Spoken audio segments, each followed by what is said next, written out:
안녕하세요. 저는 지금부터 춘몽과 추몽에 대해서 여러분한테 재밌는 이야기들을 들려드리겠습니다. 마이크.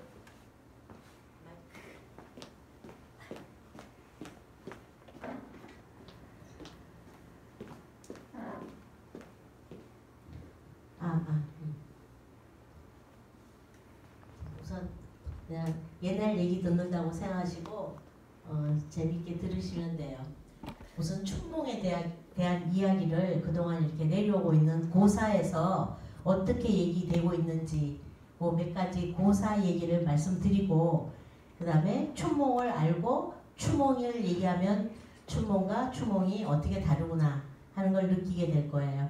그래서 우선 춘몽 얘기를 하면, 춘몽이라는 말은 사실은 봄에 꾸는 꿈이죠. 봄날에 잠시 나른하여서 잠들어 꾸는 꿈이지만, 춘몽 하면은 가장 대표적인 게 일장춘몽이에요. 그러니까 춘몽들은 꾸면은 전부 다 헛된 꿈을 꾼다는 거죠. 왜 그래요? 춘몽에 꾸는 꿈들은 이제 뒤로 가면 인간과 우주에 대한 얘기를 할 건데, 젊었을 때 많은 사람이 꾸는 꿈을 춘몽이라고 그래요. 저처럼 나이가 들면 춘몽을 꾸지 않아요. 헛된 꿈은 꾸지 않는다는 얘기죠. 그래서 일장춘몽이라는 말이 고사에 나오게 된 사유가 이 남가일몽이라는 고사 때문에 나오게 돼요. 그 남가일몽이라는 고사를 지금 옛날 이야기를 들려드리려고 하는데, 남가일몽은 굉장히 중국에서는 유명한 말인데, 왜 유명하게 됐냐면, 여기 보면은 중국의 청나라 때 가면은 극작가 탕현조라는 사람이 있었는데, 중국의 청나라 때는 경극이 굉장히 유행하는 시기예요. 그래서 사람들이 경극 보는 걸 굉장히 즐겼는데, 그때 4대 극작이 있었어요. 탕현조가 만든 4대 극작이 임천사몽이라는 글인데, 임천사몽 중에 하나가 남가대수전이에요. 근데 남가대수전을 임천사몽에서는 남가기라고 이름을 지어가지고 이 일장춘몽에 대한 경극을 만들어서 이게 올리면 사람들이 굉장히 호응이 좋았어요. 그래서 이 글이, 이 남가태수전이 당나라의 이공자가 지은 남가태수전이라는 책에 나오는 스토리가 청나라 극작가 탕현조에 의해서 희극으로 올려져 갖고 경극으로 올려져서 유명해진 이야기들이에요. 그래서 이 이야기는 많이 사람들이 알고 있어요. 그래서 제가 지금부터 할 얘기는 당나라 이공자가 쓴 남가태수전에 대한 얘기를 할게요. 남가태수전의 다른 말을 남가일몽이라고 불러요. 남가일몽. 그리고 괴안지몽이라고도 하고, 일침남가라고도 하고, 일침괴안. 이 고사 성어집에 보면 이게 다 나와요. 다 같은 말로 이게 다 나오는데, 이 말은 전체적인 하나로 말하면 바로 일장춘몽을 얘기하는 것이다. 일장의 장자는 양사예요. 양사라는 말은 단위를 뜻하는 말이죠. 그러니까 한바탕의 꿈, 한바탕, 이 마당장자가 보통 이렇게 춤을 추거나 극을 하거나 예전에 마당에서 많이 하기 때문에, 그러니까 한 마디마디를 마당으로 많이 불러서 일장이 끝났다, 1막이 끝났다는 걸 1장, 2장 이렇게 부르듯이 오늘 하나의 양사로 한바탕의 봄 꿈이에요. 그래서 제가 요 얘기는 그냥 없이 이야기로 할게요. 남가라는 동네에 손우분이라는 사람이 살았는데, 그 사람이 이제 자기 집 앞에, 그 사람 참 이렇게 젊었는데 아직 장가도 안 갔고 과거도 안 되고 그러다 보니까 빈둥빈둥해서 자기 집 앞에 괴목이라는 나무가 있었어요. 괴목. 그 괴목이 우리나라 말로 하면 회나무. 회나무가 다른 말로 하면 회화나무예요. 회화나무 많이 가로수에 있어서 아시는 분 많을 거예요. 그 괴목의 앞에서, 자기 집 앞에 있는 괴목 앞에서 친구들하고 술 한잔 하면서 잠이 들었어요. 그래서 낮잠에 떨어졌는데 꿈을 꾸는 거예요. 그 꿈에 어떤 일이 있었냐면, 이제 자기가 갑자기 왕이 자기를 불러요. 그래서 가보니까 너 오늘부터 내 부마가 되거라. 부마라는 것은 자기 공주를 준다는 거잖아요. 그래서 부마가 돼요. 이제 부마가 되니까 네가 남가를 다스려라. 그래서 남가 태수가 돼요. 그래서 20년을 그 꿈속에서 20년을 부마가 되고 남가 태수가 돼가지고 20년을 너무 호화롭게 세상을 살다가 어느 날 전쟁이 일어나요. 남가국하고 이웃하고 전쟁이 일어났는데 거기 져요. 좀 나태하게 하다가.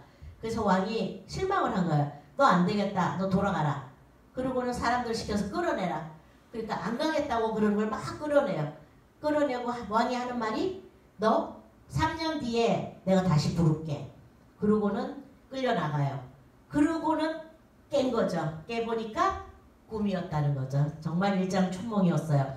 근데 자기가 깨갖고 자기 있었던 자리 아래를 내려보니까 개미들이 막 이렇게 있고 2마리의 큰 개미들이 있었대요. 그 2마리가 왕과 왕비였고 나머지는 남가국의 사람들이었던 거야. 그러니까 자기가 개미 나라에 갔다가 온 거예요. 꿈속에. 그러는 그 얘기가 바로 이공자가 지은 하나의 소설화된 남가태수전이라는 글이에요. 그래서 이 남가태수전에 나오는 괴목이 제가 이제 중국의 인물, 역사 또 뭐 이런 어떤 현장, 시의 현장 이런 걸 찾아다니는 걸 굉장히 취미인데 제가 잘 하는데 남가일몽의 고사에 나오는 괴목을 직접 찾아갔어요. 여기 어디냐면 강소성에 보면 양주라는 곳이 있어요. 그 양주에 양주 8개 가는 길에 보면은 이 괴목이 앞에 이게 괴목이고 자 증명하는 제가 여기 앉아 있고 이 뒤에가 괴목이고 요 옆에 보면 팻말이 이렇게 나무로 2개가 있어요. 그 2개가 하나는 천년국괴 이렇게 써 천년 묵은 나라의 괴목 이렇게 적혀 있어요. 지금 여기 글씨는 잘 보이지 않지만 이 나무가 당나라 때 나무다 하는 걸 증명해줘요. 당나라라는 건 618년부터 928년 그 정도 무렵의 당나라이기 때문에 지금 1000년이 넘었다는 거죠. 이 나무가 당나라 이공자가 글을 쓸 무렵에 지어 있던 나무다 하고 여기 나라에서 이걸 보호수로 지정하고 있어요. 그 다음에 보면은 그 아까 2개 이렇게 팻말에 그 옆에 하나에는 당괴 이렇게 써져 있어요. 당나라 회화나무, 당나라 회나무 이렇게 써져 있는데 여기 내용이 제가 번역을 해보니까 여기다 아니 지금 요 내용이 번역을 하면 제가 아까 한 얘기예요. 옛날 이야기 한 그 얘기가 여기에 적혀 있어요. 지금 여러분들은 안 보여요. 글씨가 너무 작아서 안 보이는데 제가 가까이 가면은 요 앞에 조금만 볼게요. 괴고 이 회나무가 옛날에 여기 고도원이라는 이 땅이 옛날에 고도원이라는 도가 사원이었대요. 그래서 도가 사원의 유물인데 이 회나무는 남가 일몽에서 남가라고 전해진다. 그래서 당나라 이공자가 남가태수전에서 말하기를 회남절도사 문화에서 그 소관이었던 순우분이라는 사람 집 앞에 괴목이 있었는데 뭐 어느 날 얘가 낮잠을 잤는데 하루는 술이 취해서 꿈에서 깨보니 이런 얘기가 여기에 지금 적혀 있어요. 그 나무가 뒤에 있고 그 옆에 이 돌 비석이 2개 있는데 하나는 천년 괴목, 하나는 이렇게 당괴 요 2개가 적혀 있었어요. 그래서 이 얘기가 춘몽을 설명하는 굉장히 좋은 중국의 고사로서 남아있다라는 거죠. 자, 요게 바로 회나무예요. 그 괴목이에요. 그러니까 중국에서는 괴목이라고 불러요. 이건 회화나무. 우리 이 꽃 많이 보셨을 거예요. 이게 회화나무예요. 이건 우리나라에서 지금 회화나무. 자, 요거는 이제 다른 얘기, 다음 얘기. 나부산에 제가 나부산이 어딘가를 지도를 여기 갖다 놨는데 아까 얘기하는 양주는 어디에 있냐면 강소성의 위쪽에 여기 양주가 있어요. 여기에서 일장춘몽이 있는 여기에서 남가일몽의 그걸 받고 요번에는 어디로 가느냐 하면 맨 밑에 광동성으로 와요. 광동성의 광주 옆에 해주라는 곳이 있어요. 해주가 소동파가 기양 같은 곳인데 그 옆에 나부산이 있어요. 해주에. 나부산에 소동파가 나부산을 늘 올라다니면서 나부사나 사시춘. 나부사녀는 사시가 큰 봄인데 노귤양매 차제신. 노귤양매가 차례차례 이렇게 새롭게 나오는구나. 일담여지 300가. 내가 300과의 과일을 매일매일 먹으니 불방장작 영남인. 나도 영남인이네. 기양 가서 너무 이 나부산의 아름다움과 나부산 안에서 과일 수들이 많아서 먹거리가 많고 이런 거에 대해서 많은 글을 남기고 결국 나부산에 올라가면은 소동파와 그 옆에 자기가 애첩이었는데 사실은 기양 갈 때 다 가족들 중에 아무도 안 따라가고 얘만 따라갔어요. 그래서 소동파가 이름을 너는 조운이라고 해라 하고 이름을 지어줘요. 그 조운에 대해서는 스토리가 다음에 나올 거예요. 자, 다시 앞으로 가서 지금 요거 이제 나부산 풍경에 제가 그려놓은 거고, 나부춘몽이라는 또 고사가 있어요. 나부산의 봄의 꿈을 꾼 거죠. 거기에 나오는 주인공은 수나라의 조사웅이에요. 조사웅이 나부산을 올라가는데 이제 처음에 어느 정도 올라가야 나부산의 시작이에요. 거기서부터 이제 다시 나부산을 높이 올라가는데 정말 나부산이 아름다운 곳이에요. 나부산이 너무 아름답고 저는 중국의 우리나라의 산을 많이 가봤어도 정말 최고로 아름다워요. 그리고 나부산에서부터 강소송으로 넘어가는 길이 매령인데 매화나무를 쫙 심었어요. 그때 현종시대에 재상했던 장구령이 거기에 기양 가면서 거기 매화를 심어서 매령이라고 불러요. 그래서 그 나부산과 매령이 참 아름다워요. 혹시 광동성에 가실 기회가 있으면 꼭 한번 가보세요. 그래서 나부춘몽이라고 해서 또 나부산에서 이 봄에 꿈꾼 일장 춘몽 스토리예요. 조사웅이 나부산에 갔는데 해가 저물어가지고 매화나무 아래서 잠시 쉰다는 것이 깜빡 잠이 들었는데 잠을 자는 순간 그 꿈에서 어떤 신선이 나타나가지고 자기가 너무 아름다운 일을 겪었어요. 그리고 그것뿐 아니라 옆에 푸른 옷 입은 동자가 막 노래도 불러주고 정말 꿈속에서 새로운 일이 생겼는데 깨어보니 아무것도 없는 거예요. 없고 옆에 매화나무만 있고 그 파란 것은 뭐냐면 바로 새가 거기서 위에서 지저귀고 있었던 거예요. 그러니까 꿈을 꾸면서 매화를 여신으로 착각한 거예요. 지난번에 식사를 하러 제가 개막 강연이 끝난 다음에 식사를 해서 기와집인가?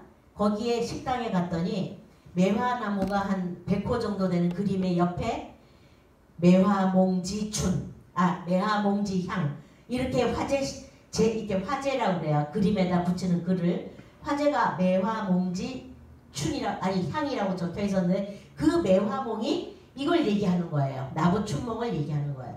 이것을 매화몽이라고 많이 알려져 있어요. 그러니까 매화 그림 그리는 사람이 매화몽이라는 말을 자주 거기다가 화제에 올려요. 그러니까 매화몽에서 나타나는 향기라는 소리죠. 매화몽지향. 거기에 그걸 보고 제가 다음 시간에 이걸 얘기할 건데 여기서 이걸 봤네라고 생각을 하고 있었어요.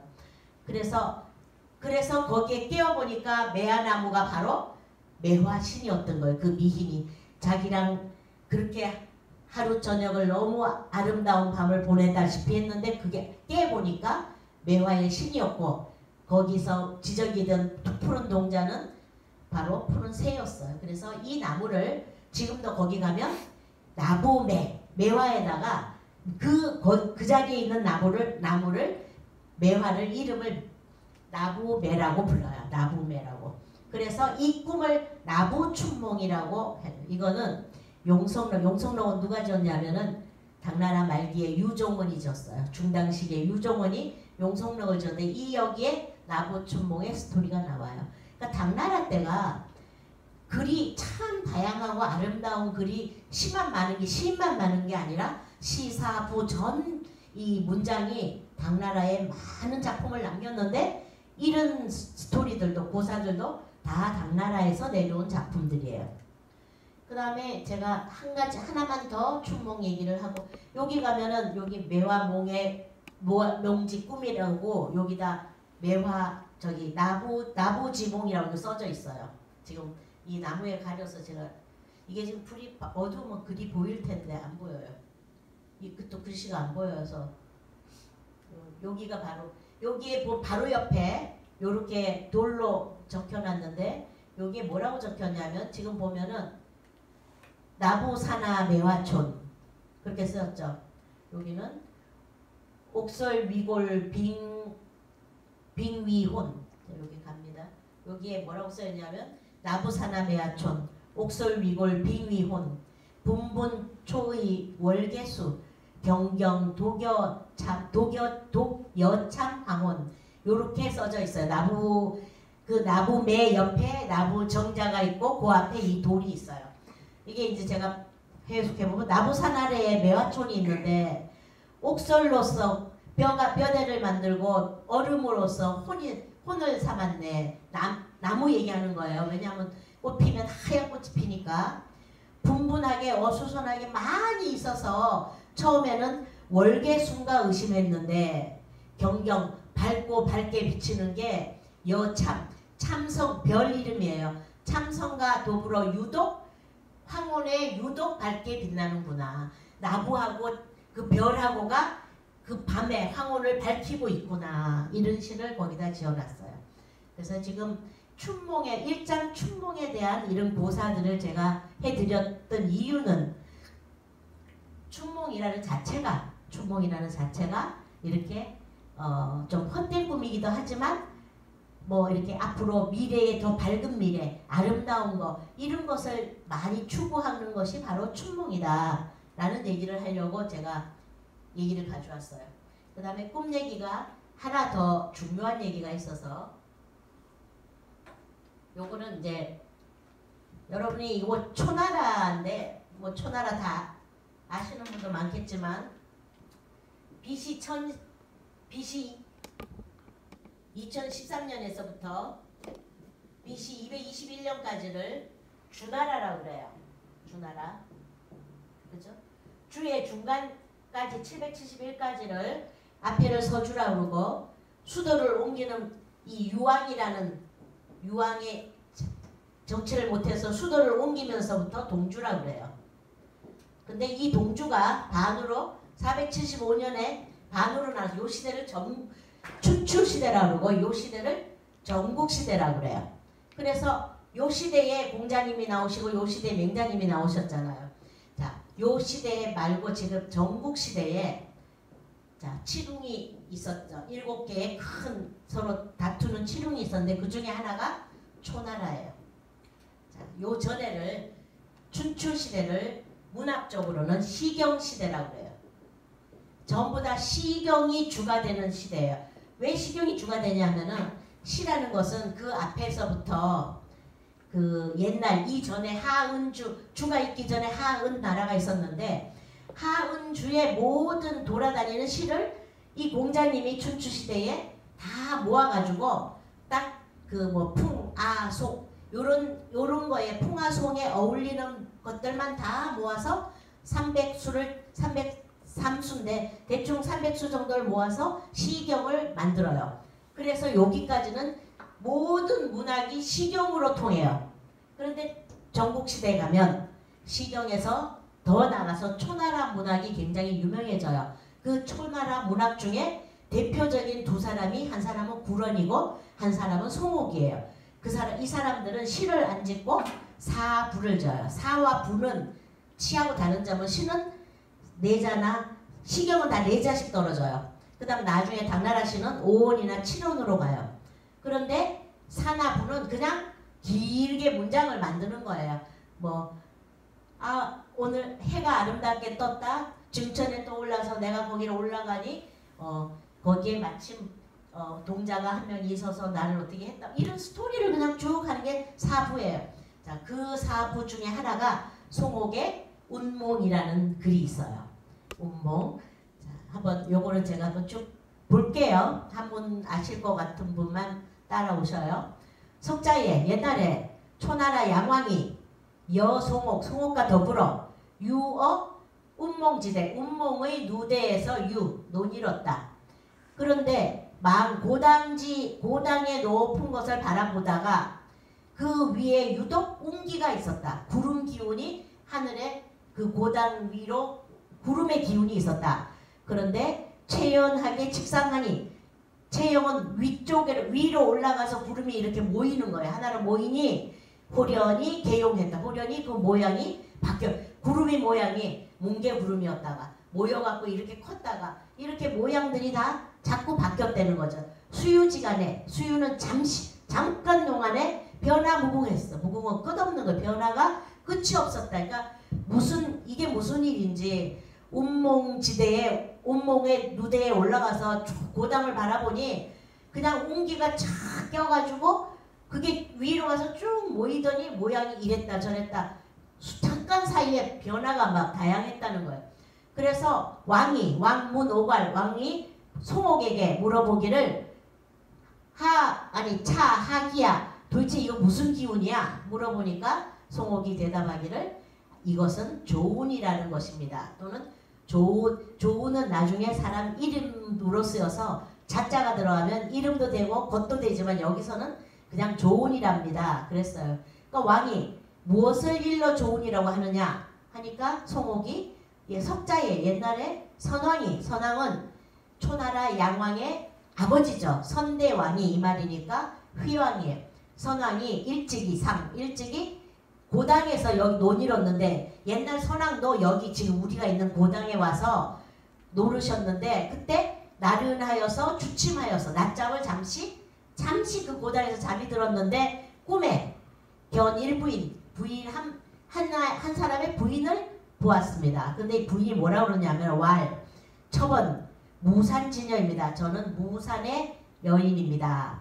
위 고당에 객이 되어서 물어보니 그대께서 군주가 고당에서 논인다고 들었으니 원컨대 천은 뭐뭐 해주십시오고 침석 같이 제가 수청을 드리겠다는 거죠. 같이 침석하기를 바랍니다. 하니까 왕이 흔쾌히 잘 지나갔어요. 그러니까 잘 침석을 하고 나서 얘가 떠나가면서 인사하기를 첩은 무산의 양은 남쪽을 얘기해요. 산 남쪽이 양이에요. 무산의 남쪽에 첩은 살고 있는데 고구지연 언덕이 가려져 있습니다. 그래서 아침에는 조운이 되고 아침에는 아침 구름이 되고 저녁에는 해무가 됩니다. 지나가는 비가 됩니다. 그래서 조조모모 아침 저녁에 양대지하 지금 누대의 남쪽 아래에서 저는 아침에는 구름 됐다가 저녁에 비 되고 있습니다. 그래서 아침에 그것을 왕이 봤더니 역시 말하고 똑같았어요. 말대로였다. 그래서 왕이 조정에 들어가서 이름을 붙이기를 이것을 바로 조운이라고 왕이 이름을 붙여준 거예요. 그래서 이 무산의 여인을 무산신녀라고 부르고 무산신녀를 이름을 조운이라고 불러요. 그래서 이거를 구름과 비의 운우지정이라는 말로 무산신녀, 조운, 운우지정 이런 말로 많이 쓰이고 있어요. 우리가 특히 그 조선시대에 정조 때 신윤복이라고 해원 신윤복이 운우지정에 관한 책자가 있어요. 전부 다 남자 여자의 이렇게 체위를 이렇게 그려가지고 놓은 그 책 제목이 운우지정이에요. 그러니까 운우지정하면 남녀 간에 이렇게 아름다운 정신적 사랑이 아니고 몸을 섞는 사랑을 운우지정이라고 말해요. 이름은 거창하지만 사실은 그런 의미를 가졌어요. 그래서 무산신녀, 운우지정, 조운. 그래서 나중에 소동파가 이 얘기 때문에 소동파도 자기 여자를 조운이라고 이름을 붙여주거든요. 이게 바로 여기에서 관계돼서 조운이라는 이름이 생겨요. 이 글을 송옥이 쓰고부터 많은 사람들이 글을 쓰면 여기 있는 조운, 무산신녀, 운우지정 이런 말은 그냥 하나의 개념화가 돼서 막 갖다 써요. 그래서 이게 이제 그 그림도 운우지정, 무산신녀에 대해서 그림도 굉장히 많이 그려요. 그림 좀 한다는 사람 누구나 다 그려요. 이제 위나라의 조식이 낙심부라는 부를 쓰는데 굉장히 길어요. 근데 그 긴 거를 쓰기 전에 머릿말을 이렇게 써요. 머릿말을. 조식은 조조의 아들이죠. 조조의 아들이 조비와 조식이 큰아들 둘째 아들이 물론 큰아들은 죽어서 조비가 왕이 돼요. 그러면 조비의 밑에 있는 애들이 아버지가 사실은 조식을 굉장히 좋아했어요. 왜냐하면 얘가 문장력이 뛰어나서 조조 집 사람들이 다 글을 잘 써요. 그래서 이 글 쓰는 아들을 굉장히 좋아했는데 결국 밑에 있는 이 애들 때문에 얘가 밀려나요. 왕 다툼에서. 그래서 조비가 왕이 되니까 조비의 밑에 있는 애들이 조식을 왜 돌아갔어? 조식을 버리지 않으면 너도 안 될 거다 해서 얘를 죽여라 그래요. 그래서 조식을 불러요. 조식을 불러들였는데 불러들여가지고 이제 왕한테 갔어요. 갔더니 네가 7걸음 걸을 동안에 이 시를 짓지 못하면 내가 주제를 던지고 그 주제로 시를 줬지 못하면 널 죽이겠다. 그랬는데 정말 7걸음 안에 시를 지었어요. 멋진 시를 지어요. 칠보시라고 남아있어요. 그 칠보시를 지어서 됐다 너 가라. 그래서 그러니까 조비가 다음을 기약하고 일단은 보내는 거예요. 그리고 돌아오면서 그 왕실에 갔다가 돌아오면서 쓴 글이 바로 이거예요. 뒤에 이제 낙신부예요. 근데 밑에 긴데 처음에 뭐라고 쓰냐면 황초 3년에 황은 황제 초기니까 조비가 왕된 위나라 초기 3년에 내가 경사에 조정에 입조했는데 경사는 수도 왕이 있는 수도에 입조했는데 입조했다가 돌아와서 낙천을 건너게 됐다. 낙천에는 그 여신들이 복비라는 신이 죽었다는 곳이에요. 거기에 떨어져서. 그래서 중국에는 유명한 여신이 셋 있는데 하나는 복비고 하나는 그 아왕과 여형이에요. 아왕과 여형은 순임금의 부인이기도 하고 요임금의 자식 딸이기도 해요. 그 세 여자가 물에 빠져 저 낙천에 빠져 죽었기 때문에 낙신이 되는데 신선이 되는데 그래서 물에 빠져 죽은 신선이라고 해서 수선이라고 그래요. 그래서 중국이고 우리나라고 많은 수선에 대한 시를 지으면 전부 다 얘네들이 다 갖고 와요. 그래서 이 수선이 얘네들 때문에 물에 신선이 돼가지고 김정희의 수선화 시 보면은 김정희가 수선화를 좋아해서 제주도의 김정희 기념관에도 앞에 수선화 심어놓고 예천에 있는 김정희 그 기념관에도 전부 수선화 말을 다 해요. 거기 보면 시가 있는데 얘네들 얘기가 나와요. 그리고 중국에서도 뭐 황정경이 수선화를 하면서 이 복비에 대한 얘기가 나와요. 그래서 얘가 이거를 낙천을 건너는데 옛날에 고인이 말이 있었는데 전해오는 말이 있었는데 이 물의 신이 바로 이름이 복비였지. 그래서 송옥이 초나라 왕의 신녀의 일에 대해서 감화하는 바가 있어서 바로 이 부를 짓게 돼. 자, 송옥이 자기가 그 아까 초양왕이랑 고당에 가서 그죠? 무산 신녀 얘기를 니네 아버지가 여기 왔을 때 꿈에 그런 일이 있었다고 나한테 얘기했었어 라고 양왕한테 얘기해주면서 그거를 글로 써놓은 거예요. 그게 바로 자기의 그 신녀부라는 글에 써놓은 건데 그거를 낙신부가 가지고 와서 거기 있는 글이 많이 여기에 그냥 막 들어가 있어요. 많은 글이 사이사이에 그 송옥의 글이 이 조식의 글에 많이 옛날 사람들이 글을 지으면은 그냥 독단적으로 짓기도 하지만 앞에서 많이 좋은 글들은 이렇게 갖다가 많이 써요. 그래서 지금까지 요렇게까지 요거는 이제 넘어가고 여기까지가 춘몽에 관계되는 고사들 아름다운 이야기들을 제가 모아봤어요.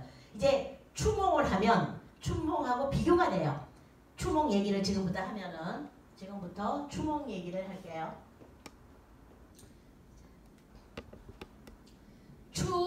춘추라는 것은 봄과 가을이라는 건 사실 우리의 일이 아니고 우주의 일이에요. 그죠? 우주가 변화하여서 봄이 생기고 여름이 생기고 가을이 생기고 겨울이 생기는 거예요. 그러니까 이거는 하늘과 인간이 어떤 관계를 맺느냐에 따라 우리가 춘몽을 꾸느냐 하는 말을 할 수 있는 거예요. 그거를 하기 위해서 제가 요부터 설명을 할게요. 우리의 몸은 소우주라는 거죠. 우리의 몸은 하나의 대우주가 있다면 우리의 몸은 소우주예요. 그 말은 우리가 우주에 있는 기로부터 그 기를 받아서 음양의 기를 받아서 인간이 만물이 다 태어나기 때문에 만물은 우주의 기를 받은 거라 우주의 운동 법칙이 우리 몸의 운동 법칙하고 똑같이 간다는 거예요. 그런 예를 보면은 우주에는 1년이 12달이고 365일이에요. 우리 인간은 소우주는 12경락을 가지고 있고 365경혈을 가지고 있어요. 그 다음에 우주에 24절기가 있는데 우리는 갈비뼈가 24개고 365골절이 있고 또 우주에는 60조가 넘는 그 소별들이 행성들이 있는데 우리는 60조가 넘는 세포가 우리가 몸을 자라게 하고 있어요. 그 다음에 우주에는 해와 달, 목화, 금, 수, 토가 있는데 요것이 바로 해가 양이고 달은 음이고 목화, 금, 수, 토에서 음양오행이에요. 우주의 움직임은 전부 음양오행이에요. 음양오행이 바로 일주일인 거, 일주일 주기잖아요. 바로 일월, 화수, 목, 금, 토잖아요. 요 일주 주기가 우리 인간에게는 생사가 일주 주기로 변해요. 우리가 지금 여기 산모가 한 분 계신데 병원에 가시면 산부인과 가시면 며칠 됐습니다. 안 그래요. 몇 주 됐습니다. 왜냐하면은 주기별로 이게 바뀌는 거예요. 뭐가 성징이 생겼다 몇 주 됐다. 눈이 나왔다 기가 났다 몇 주 됐다.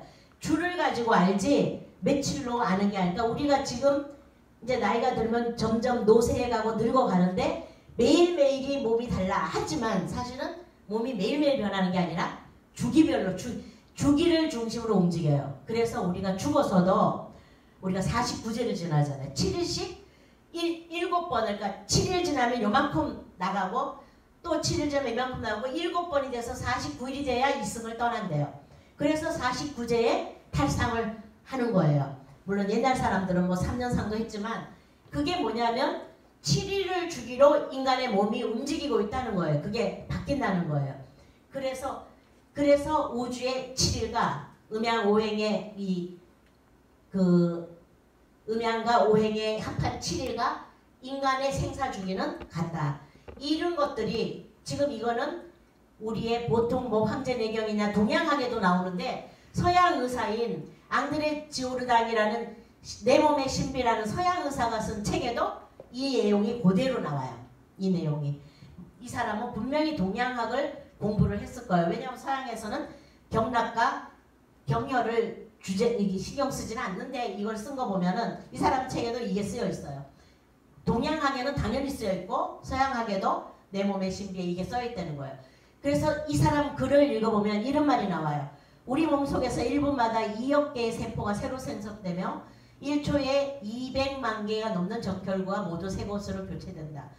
우주가 지구의 자전과 공전을 쉬지 않고 운동 변화하듯이 우리의 몸 안에서 끊임없이 운동 변화가 이루어진다. 라는 말을 앙드레 지오르단이 자기 책에 썼어요.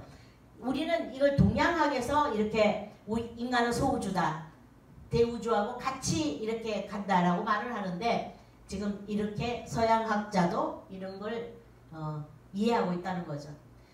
그래서 우리가 음양오행으로 만들어진 것이 주역이잖아요. 주역이 양괴와 괴를 가지고 괴사를 만들어서 하늘의 어떤 형태를 상으로 만들어서 그것을 우리가 인간들이 그걸 가지고 내 미래를 점칠 우주의 움직임과 인간의 움직임, 몸의 상태의 움직임이 같기 때문에 우리가 인간의 점을 칠 수 있는 거예요. 미래를 알 수 있는 거예요.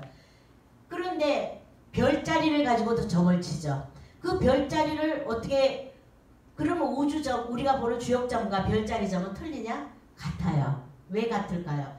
별자리 역시 28수의 별자리를 가지고 지금 요거는 천상열차 분열지도라는 그림인데 이거는 많이 보셨을 거예요. 세종대왕 앞에 가도 있고 박물관에도 있고 우리나라 국립박물관에도 있고 여러 군데 있어요.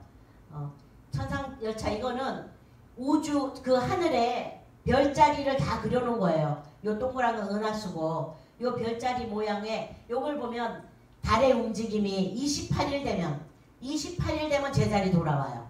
그래서 이제 음력으로 계산하는 거에 딱 맞는 거죠. 28일마다 돌아온다는 것은 별이 28개가 있어요. 28수. 별이 아니고 별자리. 그러니까 하나가 7개씩 4개의 군대로 이렇게 동서남북으로 7 이렇게 해서 별자리가 28이 있어서 28일에 사람의 우리의 그 절기하고 맞아떨어지기 때문에 우주의 이 자연의 이치와 인간의 가는 그걸로 점을 칠 수 있는 거. 이게 별자리 점을 치는 거예요, 이걸로.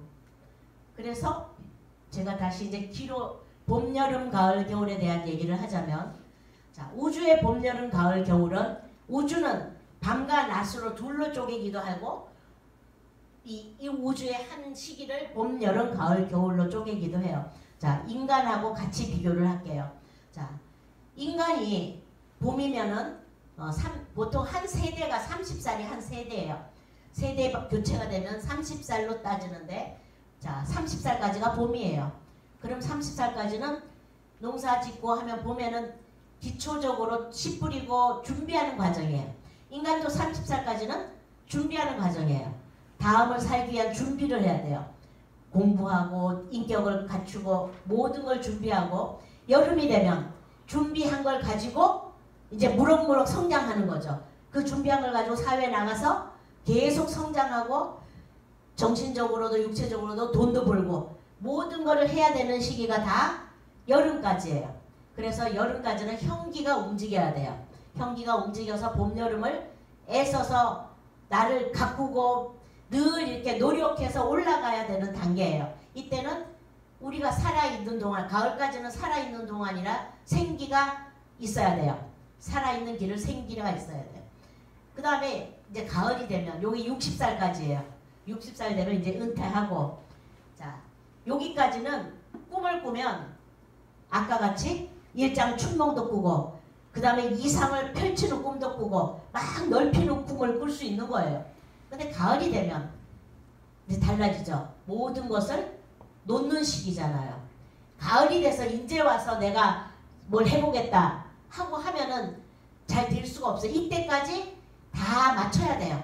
그러니까 30살까지 여름에 잘 하기 위한 기초를 닦아야 되고, 여름 동안 나를 다 깎아서 60살까지 끝내고, 자, 60에서 90살까지는 뭐 하는 시기냐. 이제 많은 분들이 이 시기에 계신 분들이 많이 모여 계시는데, 이 시기가 되면은 이제부터 자식도 다 보내고 돈도 모아놓은 상태 가지고 있는, 돈에 중요한 게 아니라 이때부터는 내 정신을, 내 신을, 자, 우리 몸에는 형태도 있지만 정신이 있기 때문에 정신을 가지고 살아가는 시기예요. 자, 몸보다는 늘 편안한 마음으로 즐겁게, 그러려면 이 속에서 어떤 일이 있어야 돼요? 인문과 예술을 공부하는 시기가 돼야죠. 여기까지는 인문 예술 공부할 시기가 사실 없어요. 먹고 살기 바빠요. 자식 키워야 되고 내 할 일이 바빠요. 부모 모셔야 되고. 근데 이제 가을이 되면 다 놓고 이때부터는 내가 나를 즐기는 시기고 나를 키우는 시기고, 이때부터는 준비하는 시기예요. 겨울은 뭐예요?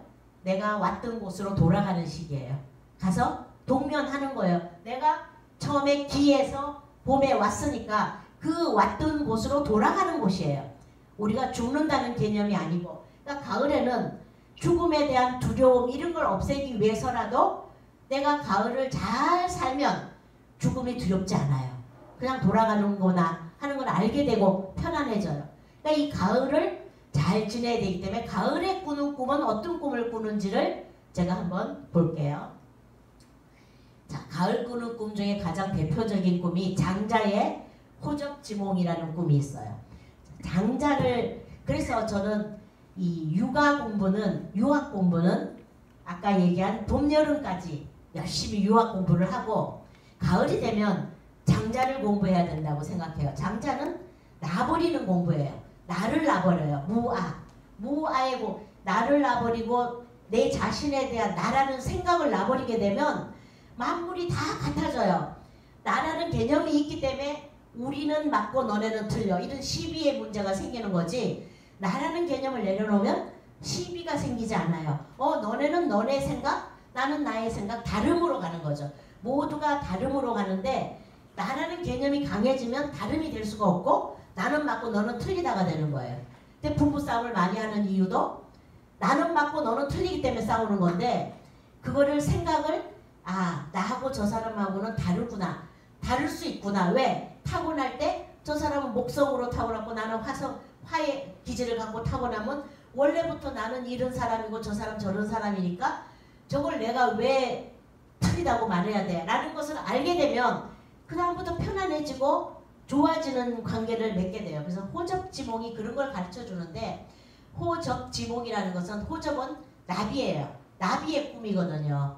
자, 지금은 이거는 일장춘몽이 아니에요. 그냥 내가 남도 될 수 있고 내가 다른 물건도 될 수 있고 꼭 쟤는 나비라는 놈은 그냥 날아다니는 하나의 미물이고 인간인 나만 영물이다라고 생각하는 인간의 개념에서 벗어난 거예요. 요거 잠깐 제가 읽어보면 석자에 나오면 옛날에 장주는 장자의 이름이에요.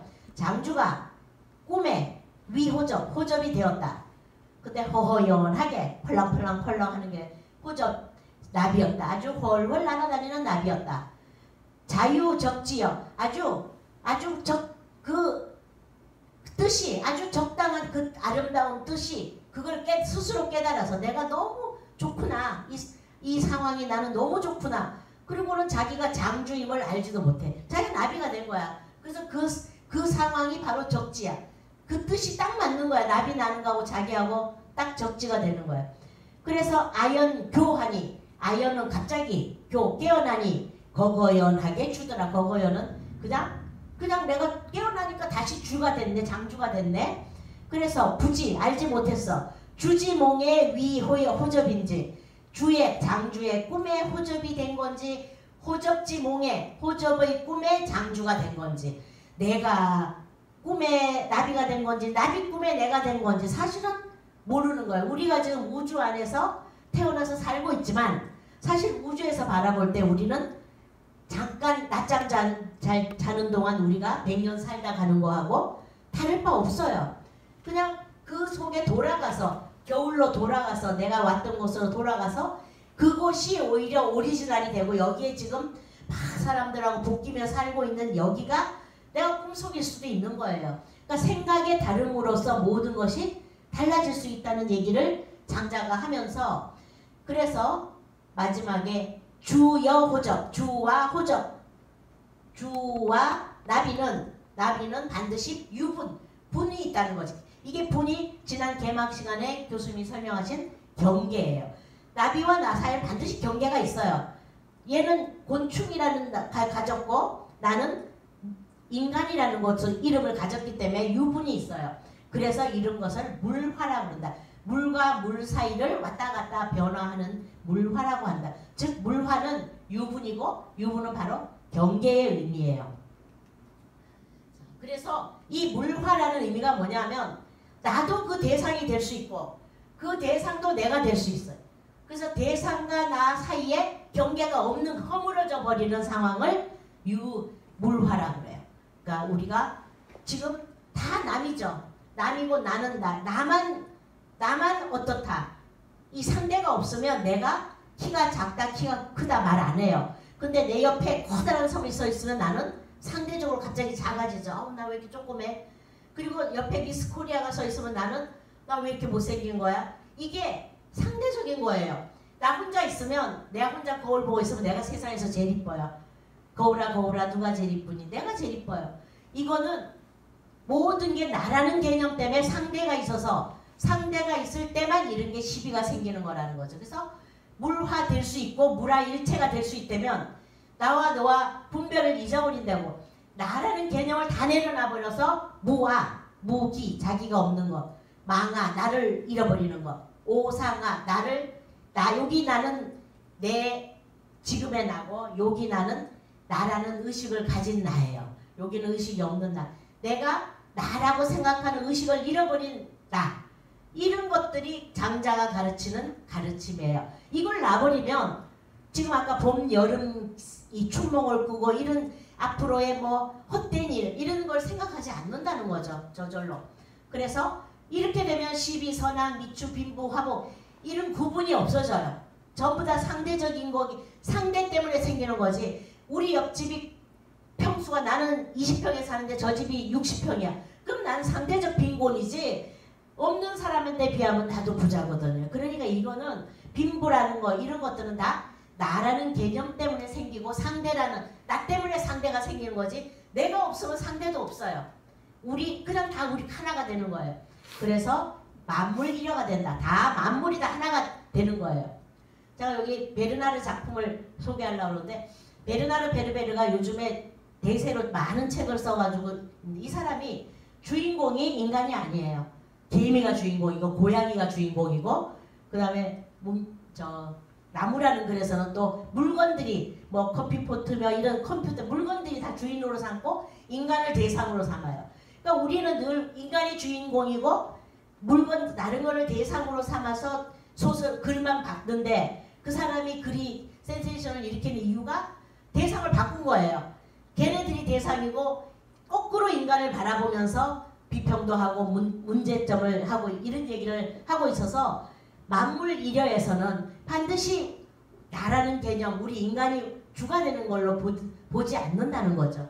그래서 제가 장자의 얘기를 하면서 이 사람의 작품을 잠깐 소개하려고 그랬어요.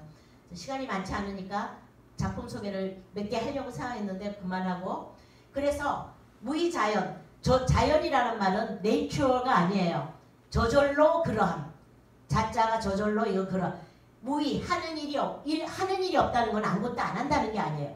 인위적으로 억지로 만들어서 뭘 하려고 하지 않고 그저 그 안명 하늘이 주는 명에 따라서 이걸 안명이 처순하는 거예요. 명을 편안히 여겨서 순리에 처한다.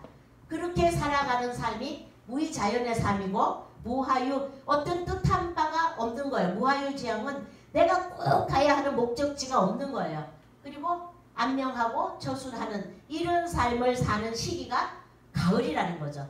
인간은 이제 그 나이가 되면 가을에 해당되는 나이가 되면 이런 시기를 살면서 추몽 이런 물화의 이런 꿈 호접지몽 같은 꿈을 꾸면서 나라는 경계선을 허물어 버리는 이런 꿈을 꿔야 되는 시기가 가을이다.